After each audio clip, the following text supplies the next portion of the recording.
Hotel fam, we're back with my good mentor, our good mentor, master teacher, Kaba Kamene. And we're doing our Thursday morning thing that we always do. And as usual, he's made me turn this recorder on. He didn't ask me to turn it on. I said I got to turn the recorder on because he was talking some serious knowledge, as he always does. And I just had to just eavesdrop and let you guys in on what we were talking about. So as you know, fam, I had a great interview with Resma Minicum, who's the author of My Grandmother's Hands. And he's a trauma expert and a therapist extraordinaire. And, you know, he's been on Oprah and Dr. Phil, and he's done work over with the troops, dealing with PTSD and various different things. And so we were talking about how he manifested the scope of his book in terms of white bodies, black bodies, and police bodies. And one of the most meaningful quotes that he had in this book was that before white bodies inflicted ma'afa on black bodies, they first inflicted brutality on their bodies and perfected it over 1,000 years in the Dark Ages. And so as I said that and shared that with Professor, he went into where this came from, because one of the things that I'm sure you have had to deal with if you are in front of a white body, that they will say, well, you know, slavery's always been around. Africans invented slavery. And then depending upon your knowledge of history, you might not be able to properly respond or retort. Professor Kaba Kamene gives us the context and the framework to be able to positively respond to that assault. Professor? You know what's interesting, as I was listening to you say and introduce this idea, this concept, I think that one of the clearest examples of what we're talking about is the president of France has been in the United States these past couple of days. I'm not sure if Macron is still here, but during their days, there was, everybody was talking about it. But this is something that I noticed that people do with me sometimes. I'm speaking about people of European descent. A lot of touching, kissing. All of those are exaggerated inner feelings of hostility. When you saw Trump and him shaking hands and hugging, even kissing, although it appeared on the outside to be love, respect, and honor, it actually was frustrated inner hostilities that they were trying to get out on each other. And what I notice is in situations where, and again, we're talking about peoples of European descent, but this is a human quality. And I just want to get to that so that we don't get caught up in it's them and us. I'm speaking in general. The reason why so many of the sports that are most popular are the most brutal, whether it be hockey or boxing, football, rugby, you know, those hostile sports are expressions of this inner anger and frustration that humans have. And it just so happened that over the thousands of years of being encapsulated in this ice age, Europeans developed an abnormal, unnatural level of hostility towards themselves because their environment was hostile towards them. So they developed a very hostile feeling towards themselves. And then out of that came the expression of hostility towards others. And this they practiced amongst themselves for thousands of years. And you don't have to go far, just look at history. Mm-hmm. Look at the history that we know of Europe. The timeline of history for Europe are wars. Mm-hmm. When you look at Kemet, you look at dynasties that created great things.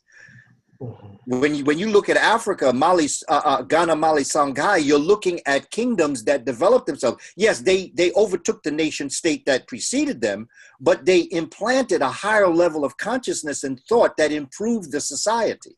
Mm-hmm. Mm-hmm. What we're dealing with here in Europe is that we're dealing with a parasitic society that attached itself to a world of accomplishment and drained it of its greatest resources, never was able to interpret it properly. And because of that, we're in the throes of the dissension of our world. Mm-hmm. That's literally what's happening now. Mm-hmm. We are descending now Mm-hmm. because of the nature that they had nothing new to offer. And when you look at the Kemetic legacy, the greatness of the world ended at the sixth dynasty. Mm-hmm. This is one of the things I'm learning writing the book Spirituality Before Religions, is that because after that came the incursion of the Eurasian world into Africa via Egypt, via Kemet. You're dealing with the people that are going to come and travel west, go into what we today call Israel, but the day before yesterday was called Palestine, but the day before that it was called Canaan, which was a black land. Mm-hmm. The Palestinians are the descendants of the Philistines who murdered the Canaanites. Mm-hmm. So it's funny how what goes around comes around. Mm-hmm. Mm-hmm. Mm-hmm. You know, you were telling me about the difference between feudalism and servitude. Yes. Speak to us about that and help us develop a context for that. You're looking at a society, you're looking at a people. This is all connected. And that's why Malcolm told us that history was probably the greatest subject that would do us the best good. Mm-hmm. Because when you understand history, then you understand how everything happens. Mm-hmm. You're dealing with a people who are coming out of an ice age. Because of the nature of the ice age, they have not developed anything. They have been doing more surviving than thriving. Mm-hmm. Mm-hmm. They come into a world that has gone out of this mode of survival over thousands of years and has developed a highly civilized and technological, if I may use the term, Wakanda. Mm-hmm. Mm-hmm. And the best of their minds attempt to understand this, which are going to be your Thales and your Platos and your Socrates and all the others that are going to try to understand this. But they're not going to get it. Mm-hmm. They're going to understand it, but they're not going to get it. A couple of 100 years later, you're going to have Romans come in. Okay? Now, Romans have sacked the Etruscan society, which was the black society in Italy long before the northern Germanic tribes that we now call the Romans came in. Mm-hmm. They come with nothing, but they're able to capitalize on what this civilization has given them. Okay, so they did that. Mm-hmm. I'm trying to build a case for what's coming, because when you are not steeped in years of a nation state society, when you are wanderers and moving around the globe, escaping your conditions, you don't have time to create the type of civilization that is ongoing, that you can trust. Right. And your brain does not create the neural nets. That's it. Yes, absolutely. To do that. Absolutely. So higher functioning, morality, those things don't have a chance to develop. Exactly. There is no history of your greatness. Yeah. There's no history. Right. This ain't a matter of superiority, inferiority. This is a history. So what's going to happen? Not to interrupt you, but I'm going to interrupt you. But let's look at that and take it from the standpoint of us. When you see some of us who have been academically and financially truncated, that we don't have any resources, look at how we act. Yeah. Look at how any human being acts when they don't have access to food, water, shelter, and some sense of civilization, that you act barbaric.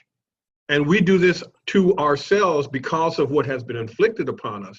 but I want us to be able to see what happens when you have thousands of years of this kind of thinking, of this environment that has shaped you psychologically, physiologically, emotionally.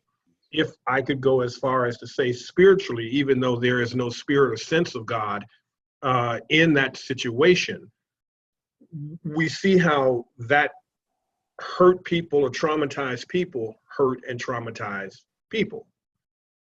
And that's the key point. How you treat others is how you really feel about yourself. Yeah. And that becomes very important, because under these conditions, the Romans are going to come in, mess up the Greeks, and they are going to try to steal the civilization that is in Egypt, or Kemet, 30 BC, when the Romans come in. They're going to come upon this doctrine. They're going to be influenced by another spiritual system that came out of Iran or Persia called Zoroastrianism. They are going to take the theology of Kemet, Egypt, and superimpose the story of Zoroastrianism, with Mithras as the crucified savior. They're going to go through the ceremonies and rituals that they see in the Egyptian temples. They are going to, like the Greeks, they stole the Greeks' material and then they claim it as their own. They're going to steal the African material, which is the origin of the Greek story, and they're going to take it as their own, but they're going to start to murder the Africans that believed in this in the temples, and they're going to convert what is actually the Osirian drama into the Holy Roman Catholic Church. You know the concept, if you can't beat them, join them? Well, that's what the Romans did. Now, they are psychologically messed up. They don't have much sense. They create this civilization. Now what's going to happen is further northern Germans are going to come down and they're going to sack the so-called Holy Roman Empire. That's going to send Europe into the Dark Ages, give or take 400 or 500 AD. With no history of civilization, with no history of life, love, and respect for others. Key point, no history of civilization. These are not civilized people. These are barbaric, damn near almost sapien-like in a sense. When they came upon this information, they really were savages. That little bit of introduction to wisdom and knowledge brought them up a step to barbarian. Come on now, shake out the joke. Civilization and barbarism, absolutely. The three levels is savage, barbaric, and civilized. Those are the three steps in civilization. All of us have gone through it, but Africans went through it millions of years ago. Right. Europeans are just going through it right now. When they came out the ice, they were savages. When they came upon the information that they thought they understood, they became barbarians. They have not yet come out of that. They are simply sophisticated savages now. Because they still today, 2018, have the remnants of those concepts and ideas. Now, here's the point that we were talking about. When Brother spoke about those different concepts and about how they treated each other, I often think in terms of what was developed in Europe that is called the feudal system, where you have the feudal lord and you have the serf, which is organized enslavement. The word slave comes from Slavic, Czechoslovak, Yugoslavak. So the word slave, to say that Africans had slaves, you can't say that because Africans didn't even use that word. Europeans had organized enslavement process. What Africans had was servitude, and some people were mistreated. There's no question. I'm not trying to say that it was all glory and wonderful. There were cases, but what I'm saying is that what Africans had was not an institution. You were not who you were because of the color of your skin or the religion that you practiced. You were because you were in a situation of a survival mode where someone was willing to help you. So you became a servant to that person. You were a human being. You were always viewed as a human being. Children born to you during that time were born free. You could buy your way out of it, or you could serve your way out of it. You could marry into that family. So it was an unfortunate position, but in a sense, it helped you get through your survival mode. Africans introduced organized servitude during the Moorish or the African expansion into Europe, 710. What Europeans did over the hundreds of years of being exposed to this concept is that they superimposed their feudal system, which was disorganized enslavement. They superimposed disorganized enslavement over the African servitude. And they created an institution that became what we call the enslavement process, and that they identified a particular people for particular reasons were born inferior in the world and should be compared to animals, and that it was a legal right for them to put those individuals into enslavement for life. Children born to them were enslaved also. You couldn't buy your way out. You were in it because of the color of your skin, the texture of your hair. When they looked at you, it was the physicalness of who you were that determined your worth in the world. And to this very day, as I look in the eyes of peoples of European descent, I still see that embedded genetic inferiority in them. Because you see, in my life, in my exposure, if I may just say this, I don't always talk like this, but I just want to give an example. Please. White people, peoples of European descent, have always called me bright. Whenever a European calls you bright, know that if you were white, they would tell you that you were brilliant. They can't call me brilliant because that takes me into a category that competes with them. And for them to be able to feel good about themselves, they have built a society that must step on someone else. And once they break that floor and I can rise up to equal them, and you could look at it with President Obama. It's the same exact thing. Right. Great example. Absolutely. You know, that's at the point where you can see it visually, because people don't know me. So they may not know all my background. So they may not be able to tap into the story I'm telling, but you can tap into the story of President Obama and how they treated him. And look who they have now, and look how they treat him. See, we have to break this paradigm of our own thoughts of insecurity and inferiority by their measure. Because in reality, the bottom line is that they are on the road to extinction for a lot of different reasons. Sure. But they now dwell amongst us. And like Dr. Joy Degree often says, if you put just a touch of poison in the cookie mix, which cookie are you willing to eat? Nice. Yeah. Because once you put it in the cookie mix, it's all over. It's all over. It's in there. And that's what this society has become, those that have gotten involved in it. Well, it goes back to what Dr. Ebo instilled in us from a Gagulical perspective, and that is, we've always been great. We've always been brilliant. There's never been a point in time. The fact that we were able to survive this is a testament to our brilliance and greatness.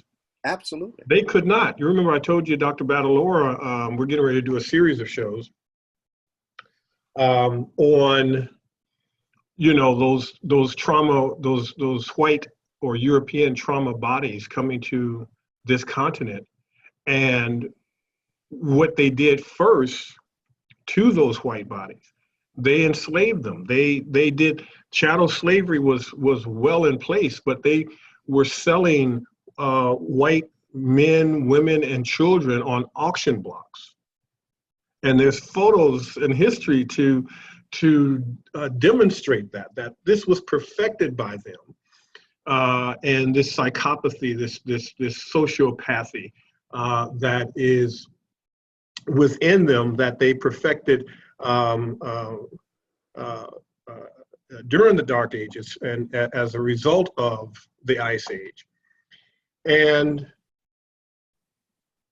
we look at ourselves and say, well, you know, why would they do such a thing? Well, we now can have a framework and a context for that. But here was something that was interesting, that they did not survive. Those white slaves who were enslaved, some were indentured, but those white slaves, they couldn't survive. They were dying. They were dropping off like flies. And so the plantation owners needed a constant crop of new bodies to tend the tobacco fields. Well, the more white bodies that they shipped over, the quicker those white bodies would disintegrate. And then they started noticing and seeing the African bodies were able to handle the level of stress that tobacco fielding brought on. And so the natural inclination of the sick people and as they were looking at the women that they were shipping over here, the British women that they were shipping over, were choosing to marry the indentured servants and slaves, the African indentured servants and slaves and Native American people that were already here versus the Europeans and the plantation owners. And so that's where all of this anti-miscegenation and stuff started to codify in 1664, where they said, and then speaking to you and in the wisdom that you just gave on feudalism, Bacon's rebellion threatened the 1% because they were getting ready to come in and they really inflicted a lot of damage on the 1% and stole a lot of the wealth. And so they basically said, we're going to create a divide and conquer strategy. This is this concept of feudalism again, that this will never happen again. They will never come after our wealth. They will never threaten us again. And so we're going to create a divide and conquer system, and we're going to create a race called white and give these poor socialized white people, Europeans, something to buy into, something that makes them feel closer to the elite. But we're going to completely deny all privilege to those who are of dark skin or African or Native American. So it speaks directly to what you just said, but that is a history we need to be able to explain to our children. We need to be able to fluently have this conversation that you and I are having right now. Not just to our children, but particularly when it comes up in the proximity of Europeans, that we are able to give them this timeline and information, just for lack of a better word, to shut their shit down. And for our children, my brother Philippe, it's important to realize what current news is, what it represents to them. Because like I say, you know, for us as adults, we know. But for instance, when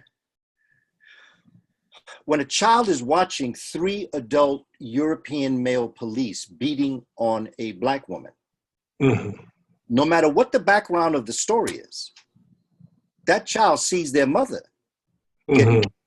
the Mm-hmm. grandmother getting beat. When a child sees a man getting shot in the back by the police, it's important to realize that that child imagines someone they know there.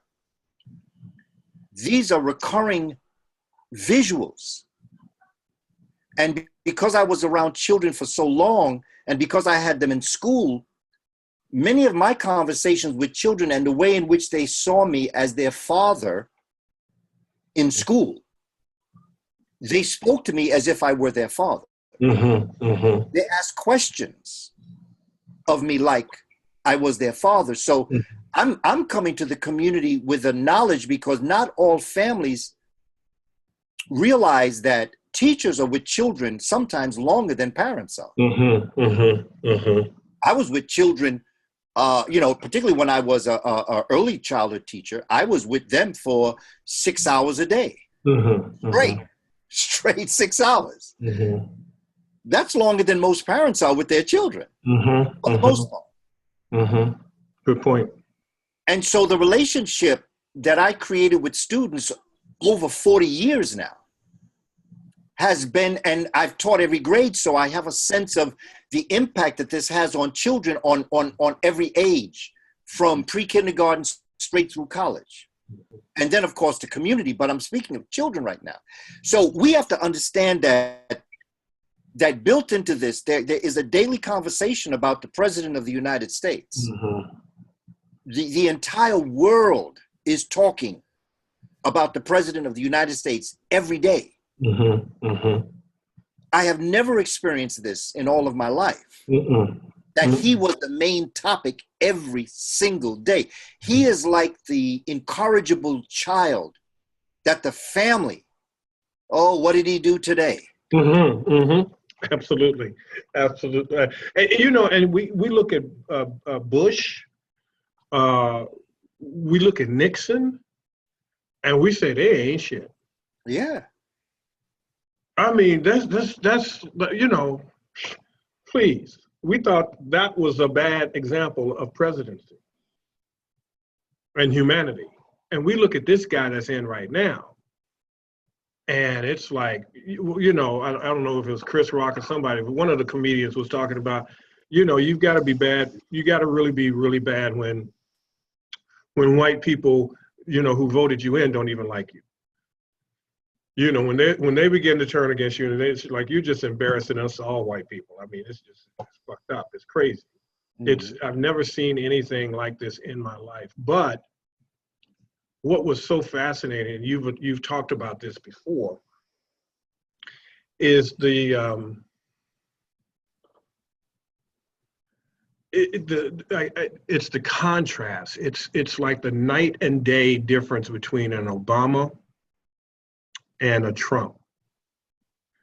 And I have said this so many times, this was a genetic, an epigenetic, axiological response for Trump to get to even begin to win. That after 8 years of Obama, those Europeans, even some of the liberals who said, I'm not racist, we need a first black president, I want to root for this is great. But that second term, their epigenetics kicked in, and they said, we would rather have this guy in than someone who is going to continue to move the country forward, but not just the country, because this country represents the world. And as a result, move humanity forward. And so in many ways, we have gone back and digressed, as you've talked about. But you talk about this in one of our interviews where you say that, the Obama administration was a game changer in terms of how it looked to the world, how we were viewed to the world. And you remember when Obama won, they had cameras in every country, and there were people cheering in all of the countries that Obama won. They didn't do that for this 45th. It's It's divine.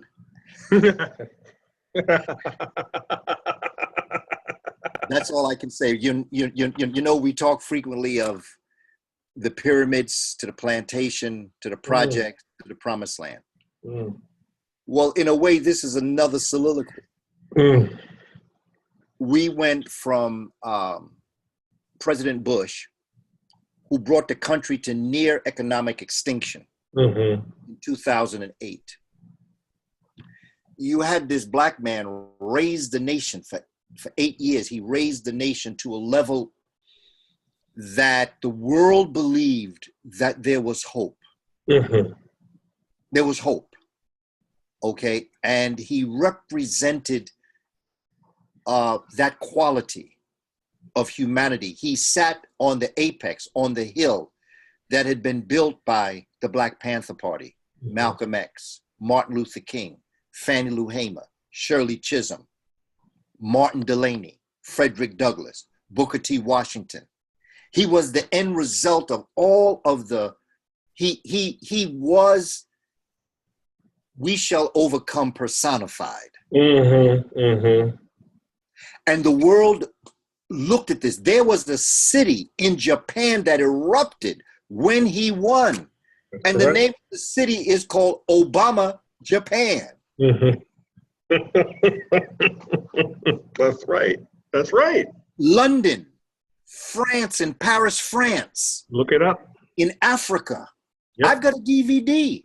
Yep. This is part of the curriculum that I wrote. It's called The Historic Journey, coming out of Indianapolis. Where, you know, this historic journey of President Obama becoming president was the apex of a struggle that started in Africa. People being stolen, ripped from their homelands, their history stolen, their language stolen, values, interests, and principles stolen, brought down to the lowest level of humanity, equating them to the cows and to the dogs and to the goats. Yet they were able to rise, as Maya Angelou said. So President Obama's rise, no matter what you felt about his politics or what you thought he could have done for Black, put all that stuff aside for a moment. And just look at this man rising with his beautiful wife, Michelle, two gorgeous daughters, to be able to move into the White House. And as you say, Reverend Adam Clayton Powell told us a long time ago. Well, Malcolm told us that Democrats are sly foxes and Republicans are brute wolves. But they both belong to the dog family. Reverend Adam Clayton Powell, the famous congressman from Harlem, said one of the dirtiest words in the English language is liberal. Dr. Clark has a presentation on YouTube. It's called "We Have No Friends." And so what President Obama represented was a move up. And what that did, it sent shock waves through Europeans. Because they have the genetic memory of the Moors. That's right.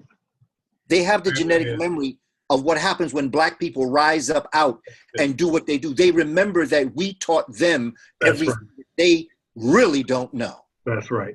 That's it. And President Obama represented that. Yes, he did. That's it. And they knew that little Black boys and little Black girls would see, yeah, I can do it too. When Brother Kaba is always saying, it ain't got nothing to do with an achievement gap. It's an opportunity gap. Give me the opportunity, I'll show you what I can do. President Obama said, give me the opportunity, I'll show you what I'll raise you up out of the hell that they put you in. And I go back to this man that was in Detroit. He was interviewed right after Obama, not after Obama won, but ways after Obama, before the second before his second term. And they were interviewing this man of European descent that worked, I forget, but it was a car place in Detroit. And they were talking about him and what President Obama had done by saving the auto industry. And he was talking about the fact that he had not only saved his job, but he got a raise. And he said, but he would never vote for President Obama again. And they said, but wait a minute, the guy that was going to come in was going to make you lose your job. Forget about you getting a promotion. You were going to lose your job. The man that you voted for that came in, he saved your job and gave you an opportunity to get a promotion. You wouldn't vote for him again? He said, no. A black man cannot be president. So this man was willing to destroy his own essence of self. And I saw it on TV and I heard, and this is, I forget where it was on that they were interviewing him, because they were just trying to show the depth of how deep this situation really is. I see, we don't realize this. No, we don't want to, and we're in denial. We're just in straight up denial of how deep this psychopathy, this social pathology goes. I mean, we're dealing at a genetic level, family. This is not about the cognitive level. Is I see black people, I hate black people because they're black people. That's cognitive. We're talking about something that's in the DNA. We're talking about those epigenetic tags that's hanging on their DNA like ornaments on a Christmas tree. That's what the hell we are up against. And every time they see, and this is why all the studies have been done, you know, Dr. Howard C. Stevenson talked about it, and Menicum talked about it, DeGruy talked about it, when some of them, when they see a black person, particularly black male, particularly deeper pigmented black male, they get the same response, fight, flight, or freeze response as someone seeing a spider or a snake. Now, understanding trauma, there's also, we know about fight, flight, and freeze, but there's actually a fourth response. And that fourth response is annihilate or destroy. And that's what we see with law enforcement. But we also see it with non-law enforcement, because you look at Anton Sterling, you look at, I forgot the other, Tamir Rice. Those were white people calling, who had a genetic response to these black men, or to a perceived black man, which was a child. But we also know that they perceive us to be older than we are. So a 6-year-old could be damn near an 18-year-old to them, male or female. That they were the ones who made the call to call the police, and the police came and did the execution. So we never even talk about the people who make the 911 call on us in the first place. Those are the executioners. Those are the people who we need to be looking at and targeting, as well as the police officers. But the point I'm trying to make is when they see us, they, as you just said, they see their death. They see the Moors. They see their not being able to survive, or should I say not being able to thrive. America gave white people a chance, or Europeans a chance, to thrive. They barely survived. The plague, the Dark Age, I mean, nature didn't want them here. Everything, because this goes back to the mutation of a mutation, right? When something mutates, that means it means that it has a timestamp, because it's a mutation. It's not the original archetype. We have no fear. We have no genetic response to extinction. And that's something that I think we just don't have enough conversation about. We do not have a genetic marker for extinction. They do. Their bodies go into a mode where, when there are certain conditions, it's almost like terrorist cell. You know, when one thing goes down or a certain situation happens, that cell comes up and goes out and does what it's supposed to do. It's like that in them. It's a genetic response to their extinction. And this can, you know, we can go into Dr. Francis Cress Welsing's work with this and what have you. But it was a medical report that came out recently, and I'll send it to you, that medical students today believe that Black people's skin is thicker. Medical students today, Harvard, Stanford, you know, right now, that Black people have a higher tolerance of pain. And so when you take that level of psychopathy for medical students today, and you look at the brutality that we face, there's the white fragility as well. When you see that spider, when you see that snake, the first thing you want to do is not fight, or freeze. You want to annihilate it. You want to kill it. And that's what is happening with us. We have to realize that we are dealing with people who are responding to genetic annihilation and extinction. We don't even have a reference point for that shit because we've always been here. You know what I'm saying? Brother, I understand exactly what you're saying. We have to completely change the way we are approaching this. This ain't about black and white. This ain't about hate. Those are cognitive manifestations. That's the effect. We got to get to the cause of this shit. And you know, if I may just say this also.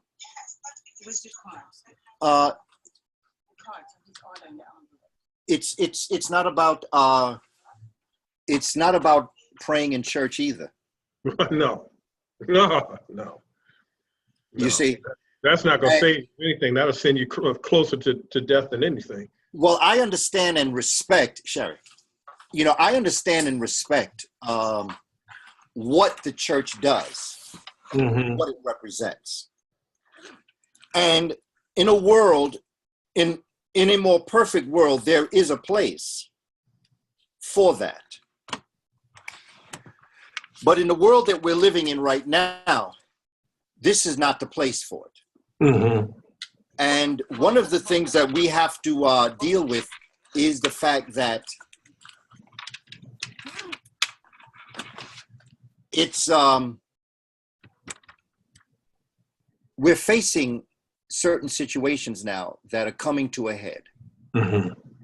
And the police scientists found that when you go back to that story about the elasticity of melanin, I have a DVD up on my site at www.kabakamenet.com that talks about the essential notions of black skin.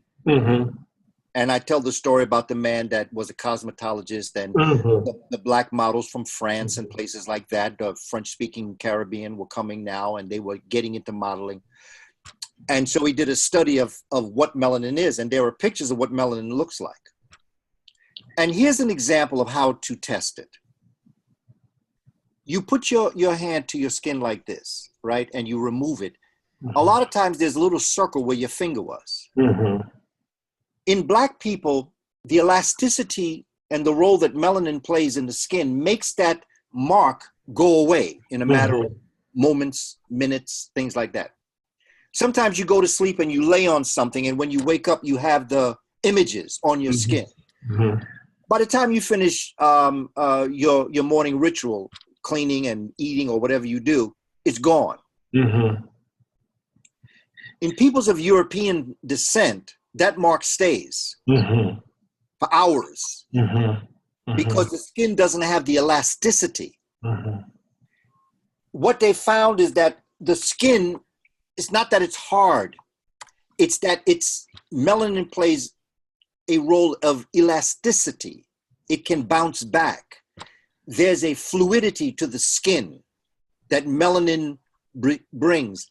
This is why you see these commercials. I don't know you know, some people may see them, but here in New York, they have a commercial for crepe skin. Mm.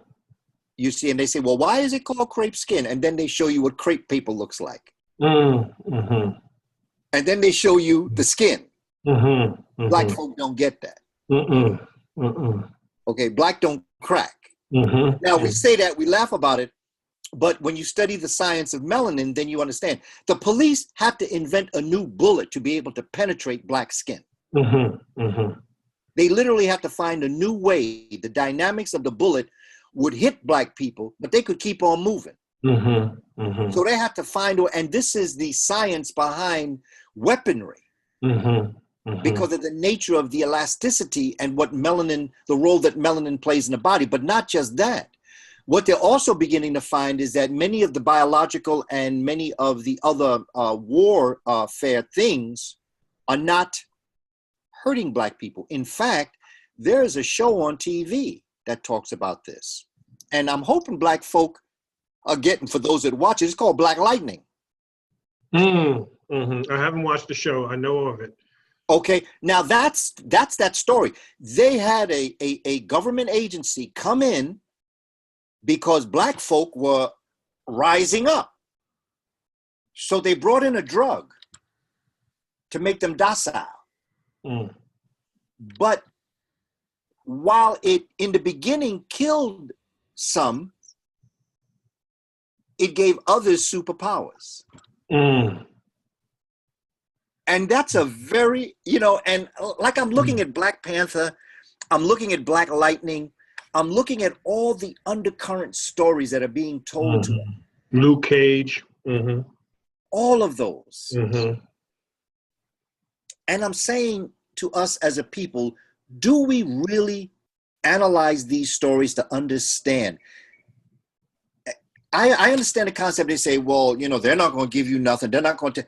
Sometimes the ancestors and the creator put in the mouths of those you least wish to hear from Mm-hmm. Mm-hmm. the story of your liberation and emancipation. Mm-hmm. Mm-hmm. Black Lightning is a very, very, very important story because actually what this drug actually did, while it killed some, it made others stronger. And just like you have the mutation of the mutation on a descendant level, Mm-hmm. also have it on an ascendant level, but it's not a mutation. It's a transformation from the archetype to the next level archetype. Mm-hmm. So while some of us, yes, because of us falling into it and for whatever reason, for our genetic code, it did damage to us. For some of us, it made us super sapiens. No doubt. There it is. That's it. And that's the fear they see and sense. And they can't put it to words because there are no words for it. It's genetic. It's a trauma response. But they can't do nothing about it. And they can't do a damn. Because when they see it, they react violently to us. Mm-hmm. The violent reaction to it makes us stronger. Right. It makes us stronger. It makes them violently attack us. It's like raid 1, raid 2, raid 3, raid 4. The reason why you need raid 4 is because the first 3 made them immune to it. Exactly. So you got to have a raid 4 to kill the roaches. But what you don't realize is that you're creating a stronger roach. Right. Some will die. Some will die. But those that adapt, those that become inoculated to it, will become stronger. And that inoculation, my brother, that inoculation is why I launched this school. It's knowledge, but not just knowledge, applied. Knowledge that is applied that gets into the genetics, knowledge that is applied that creates new neural networks where we start to think like a super sapien. It's not enough to just know our ancient history. We have to know our genetic history and their genetic history. Absolutely. To survive. And that's the adaptation to move us epigenetically and to and through our children so that we become the super sapiens that we are supposed to be. Absolutely. And once we get to that level, we will morph into another higher level. That's right. See, that's where we were going before we were so rudely interrupted. Right. That's right. That's But right. you see, the creator and the ancestors had to say, whoa, we have to stop this for a moment Mm-hmm. because we need to tinge you. We need to touch you with hell. So we're going to come in and we're going to take a group of you out. Mm-hmm. Mm-hmm. Now realize there were two groups that were taken out. One was taken out thousands of years ago that went north. Mm-hmm. And Mm-hmm. were exposed to the ice age, because without them, we could not exist. That's true. That's true. In fact, they really are the hero of this story, Mm-hmm. because without their brutality and their devil-like mannerism, we would not be able to become the people we became. It's like the story of Christianity. Like when I go to churches, I sometimes speak about this, and it just shocks people, because I tell them, the real history of Christianity is not Jesus, it's Judas. Mm-hmm. Mm-hmm. Because if Judas hadn't betrayed Jesus, Jesus wouldn't have been crucified. What fortifies the steel? That's it. What fortifies the steel? That force is what fortifies that steel. That's what's made us super sapiens. That's right. And it's important to understand what we're saying now. Right, because some people are saying, "Oh my God, are you giving credence to slavery and all of this?" It's like, no. You're looking at this completely from an emotional, cognitive perspective. We're not even there. This is a cosmic story. Exactly. This is a story that comes up off the earth. And this is something that we have to look at and be able to analyze on the highest level possible, and not get caught up in the emotion of what we've been through as a people as it relates to the people that did it to us. What we're saying is that, just like your example of the steel, it's that banging, it's that heat, it's that pressure that makes a diamond. You can put the nanodiamonds. If you don't put nanodiamonds, if you don't put dark matter under pressure, it won't become a star. If you don't put coal and other black things under pressure, it ain't going to become a diamond. There it is, brother. There it is. There it is. Family, I really hope that this conversation, if you will, private conversation, this eavesdropping conversation, hits you at a level that you are yet able to comprehend, because it's hitting you at a cellular soul level. And if it is creating in you a wow moment, a sensation where you don't even have words to express the truth that is being given to you, the science that Professor is dropping to you, that recognizing truth recognizes itself, and that causes us sometimes not to even have words to be able to express what we are feeling, then this conversation that Professor Kaba and I are having, and the wisdom that he's just offered, has done its job. I appreciate you, Professor. Thank you so much for this conversation. No doubt, brother. I appreciate you. And I appreciate the family for taking time to watch this. And I hope that the deepest part of what we're saying can come through for us to think. Like I say, I'm not doing this to make you believe me. I just want to make you think. And if you can think and come to your own conclusion, then you can see the conditions that we find ourselves in, and then do something about it immediately. Absolutely. Because it ain't over till we win. That's right. That's right. Hotep, Professor. Hotep, brother man.